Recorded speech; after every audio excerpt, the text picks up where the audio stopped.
राज्यातील शेतकऱ्यांसाठी मोठा दिलासा देणारी कर्जमाफी योजना जाहीर करण्यात आली आहे। पुण्यश्लोक अहिल्यादेवी होळकर कर्जमाफी योजनेअंतर्गत शेतकऱ्यांना 2 लाखांपर्यंत कर्जमाफी दिली जाणार असल्याची घोषणा आज मुख्यमंत्री देवेंद्र फडणवीस यांनी केली आहे। तसेच नियमित कर्जफेड करणाऱ्या शेतकऱ्यांना 50,000 रुपयांचे प्रोत्साहनपर अनुदान देण्यात येणार आहे। पहा काय म्हणाले मुख्यमंत्री देवेंद्र फडणवीस। 2025 रोजी पीक कर्ज थकीत असणाऱ्या पात्र शेतकऱ्यांना 2 लाख रुपयापर्यंत कर्जमाफी देणारी पुण्यश्लोक अहिल्यादेवी होळकर शेतकरी कर्जमाफी योजना मी आज जाहीर करीत आहे।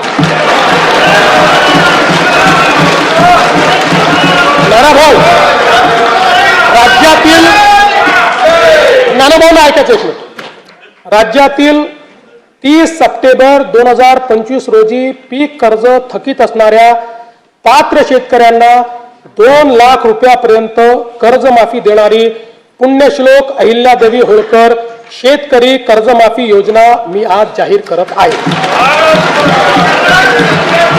जे शेतकरी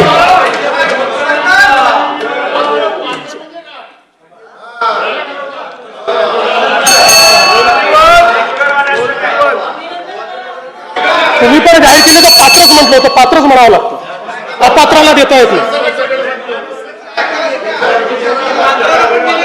ऐका पुढे, अजून संपलं नाहीये। अरे अजून संपलं नाही, थांबा रे बाबा, शांत बसा, शांत बसा।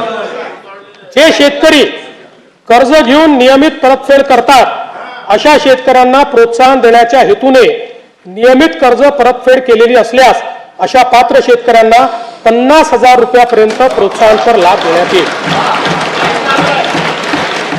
कर्जमाफी तसेच प्रोत्साहनपर लाभ देण्याबरोबर कोकणाला हे जास्त महत्वाचं आहे, कारण कोकणातले लोक सगळे कर्ज परत करतात। कर्जमाफी तसेच प्रोत्साहनपर लाभ देण्याबरोबरच राज्यातील बँकिंग यंत्रणा सक्षम असावी यासाठी समितीच्या शिफारसीतील निकषानुसार निर्णय घेण्यात येईल।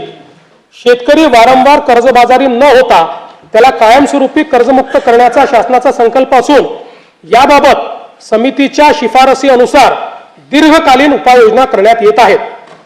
अनुसूचित जाती घटकांच्या सर्वांगीण विकासासाठी राजश्री